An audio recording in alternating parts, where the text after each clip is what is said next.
Hey everybody, it's me, Manic Mark, coming to you from the Bunker System. Just having some chips. There were some chips. I always buy either Ritz or chips, corn chips. So I like them with salads. And somebody put a bag in with the ones near the ones I bought. And I bought that as well as the ones I normally buy. It's lime and sea salt. And I opened it up and there's just a little bit of chips at the bottom, but they're really good. So just in case, anyway. This is Manic Mark coming to you from the Bunker System located underneath the Artville found somewhere in the jungles of the Midwest. Today coming to you with a stack of records from half price, full price, super high price books. And stories, that's right. So, your stories lately have been pretty sad, gloomy, deservedly so. And today's no different. It's almost unbelievable. So last Thursday, Hoover, the Wonder Pug, here's a photograph of him. The Wonder Pug, Hoover the Wonder Pug. He's just fine, he's just normal, he's perfectly normal. When I left the house, I give him a treat, you know, and he just took it right out of my hand, everything's fine. Then Friday, around noon, I go to leave the house, I think he's fine. I go to give him a treat, he just kind of stares. And I'm like this, and he's just looking at me, and I wave it in front of his face, and he doesn't see it. He's blind. He went blind, like overnight.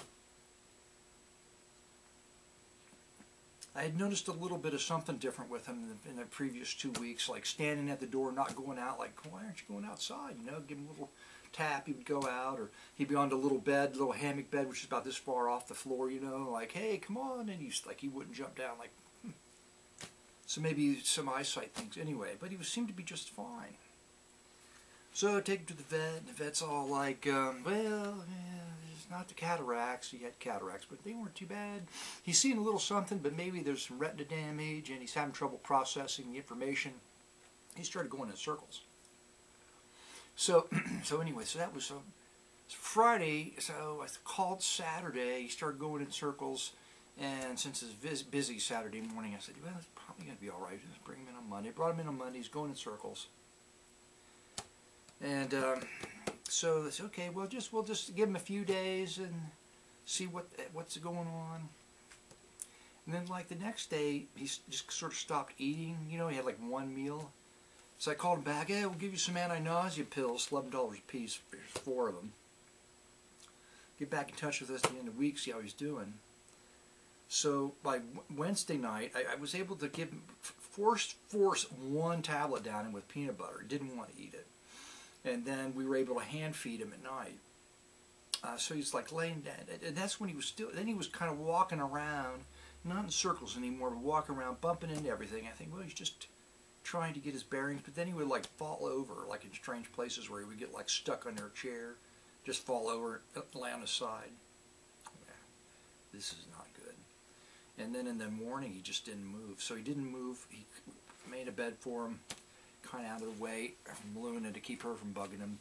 And he laid there for over a day. And it was just so sudden that got up Thursday morning, and my wife went to work, and she said, well, you got to take him to the vet. I'm like, yeah. But she didn't say anything. I'm like, you know. So I knew at the time. And then so when I picked him up to take him in at 11 o'clock, there was just nothing left to him. I mean, literally, he was breathing very low and just, you know, just no muscle coordination, nothing. It was just really so. That was it. Took him in. They were very nice at the vet. He went so peacefully, more peacefully than any other pet.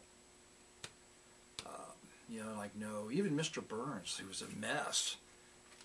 When we finally, you know, had the vet over the house and put him down, he was like, yeah, I don't know if I'm ready for this, you know. He kind of like struggled a little bit, gave a little heave and a sigh, but Hoover was just like, so smooth.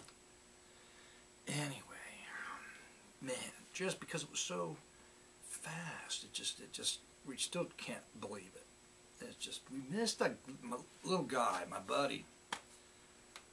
He was just so much fun. Just had so much personality. And he's very much like me.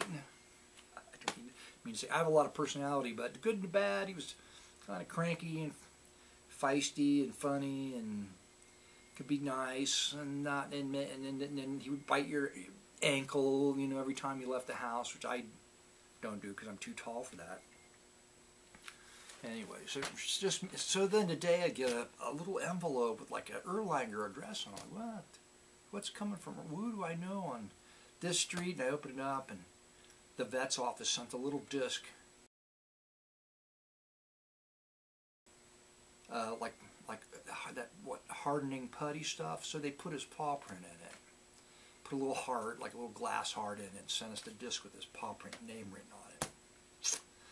Ooh, hard to take it. Hard to. That was nice of them, but this brought it all back. And now I'm making a video just after I opened that. And my brother's memorial's tonight, and it just so happens that a couple of boxes of stuff that the executor decided I would have, like maybe I should do another video and bring him down. Well, my grandfather was a self-taught painter and much better at painting than I ever was. Of course, he did landscapes, right, and animals. A self-taught painter, painted in Montana landscapes. Really should have collected all his work when he died, and because it's just really fine stuff. So I think there's a couple of paintings upstairs, plus a really cool lamp that we gave him, my wife, years ago for a Christmas present. It was an atlas holding a globe, a lamp. Pretty cool. So that came back. To spend however long here in the art villa, I don't know, but it's back with us. Very cool. So it's kind of interesting, all that stuff showed up at the doorstep today when they're having a memorial for him all the way out on the West Coast. Anyway, so right to the records we shall go. Cheer up. Not me, you. Oh, you're probably already cheerful. Anyway, okay. It's Aloha. It's an instrumental. It's an Hawaiian record. I used to find these all the time, but I hardly ever find them anymore. But it's one I don't have. On Nap Records, Sam Koike and his Paradise Islanders, and with the Waikiki strings. Just an instrumental. I like that. I like that better. And then with the singing part stuck on there. Sometimes I'm out in another Bridges Quartet album. I probably have 6 or 7 or 8 of them. I don't think I have this one. They're pretty good. They rely a little bit too heavily on harmonies. I just like solo singing on gospel albums, really, but they're pretty good for what they do. Now, this one's an interesting album that I already have, and I bought it again because I don't know if I have the full-dimensional stereo copy or not. It's Stan Kenton doing Wagner, right? You think, well, that's an unusual couple, and yes, it is. And you think, that can't be any good, but it is. I really enjoyed it. I really enjoyed listening to that. And I'm probably not going to feature anything from it, but I'm just going to point out that me, Manic Mark, liked that Stan Kenton album. I like almost all of his albums. Here's the 11th Hour, Johnny Hodges. It's produced by Creed Taylor on Verb, so it's probably good. And Creed Taylor was a very creative musician and composer and then producer at Verb. Put out a lot of good stuff, so this should be fun, I would think. That's all I could say about that. And I have nothing to say about this. I have no idea, but it says, King's Pleasure sings the solos of Charlie Parker, Lester Young, Gene Simmons, James Moody, and Stan Getz, whoever King's Pleasure is. And Ann Ross sings the solos of Wardell Gray. There's a supporting cast, which is John Lewis, George Wallington, Percy Heath, Kenny Clark, Art Blakely, I recognize that name, Lucky Thompson, Charlie Ferguson, and the Dave Lambert Singers. Is that jazz, some kind of jazz thing? That'd be my guess on Prestige Records. I think I have that one, but I picked it up again. These are all $1, so I couldn't pass this up, just in case the one I have is not clean. Maybe the jacket's not clean. This one's nearly mini fresh, pretty fresh. Everything in music. Oh, I can't read it. There's a stamp on the back from each record store I didn't recognize. Anyway, go on. Who's Bruce Scott? I don't know, but apparently this is his first album, and all these people were saying good stuff about him. Buddy Hackett, Al Hurt, Mike Douglas, Merv Griffin, a kid or something. He does a cover of the Beatles Yesterday. Lord only knows. It's the involvement. John Clymer quartets. Quartets. Does that mean more than one? On Cadet, it's a jazz label. 1967, On Cadet.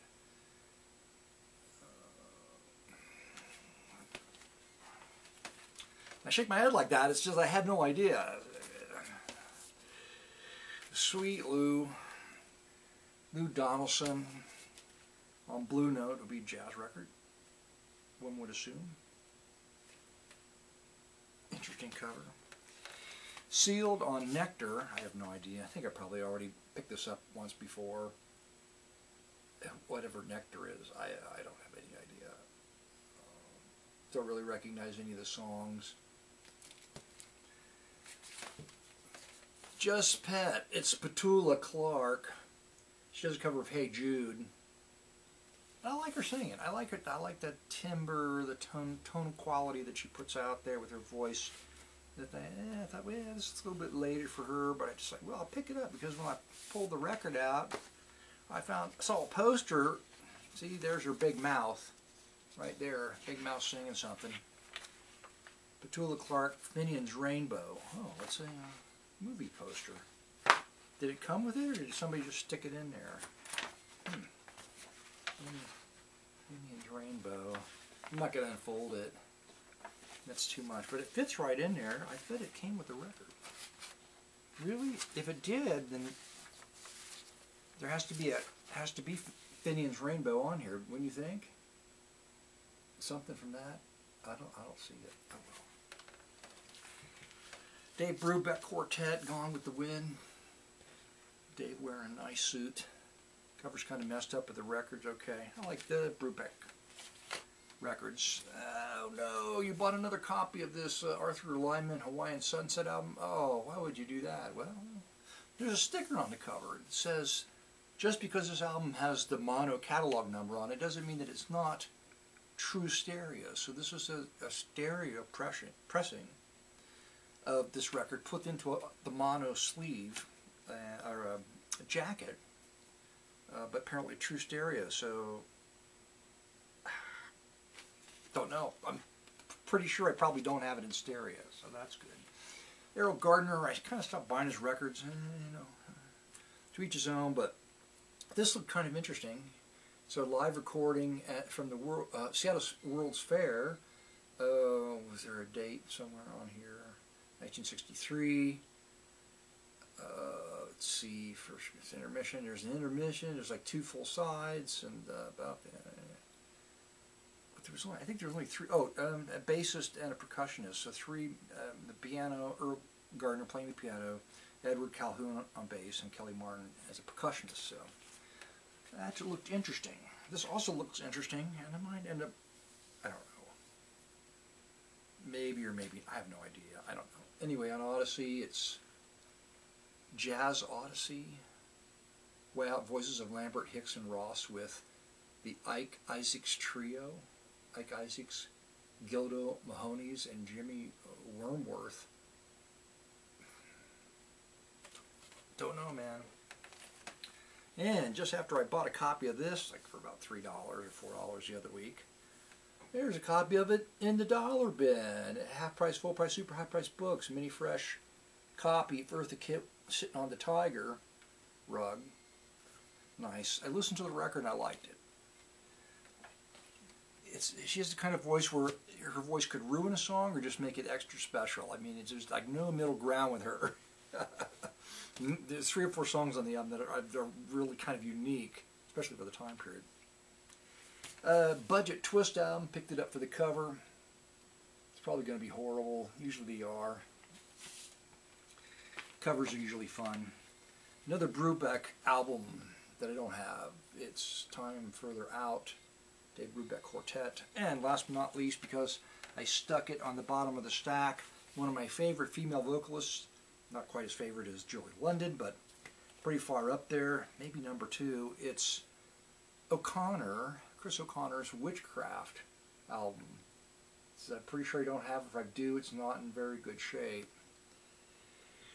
Oh boy, there's a lot of people playing on it with her. I'm looking for a date. Going through here pretty quick, looking for a date. Not going to be able to find it. Anyway, it's likely that I'll share something from that as the musical sample. So, what's to say in closing this out? There's nothing to say. This little Hoover went to pet heaven, and he shall be missed because he was just my little buddy, that's why. Now I got to transfer all that to Luna. Oh, she better watch out. She's going to get all my attention now. Probably run away from home. Probably should if I was her. That's right. Speaking of which, it's dinner time. I bet you'll stick around for that.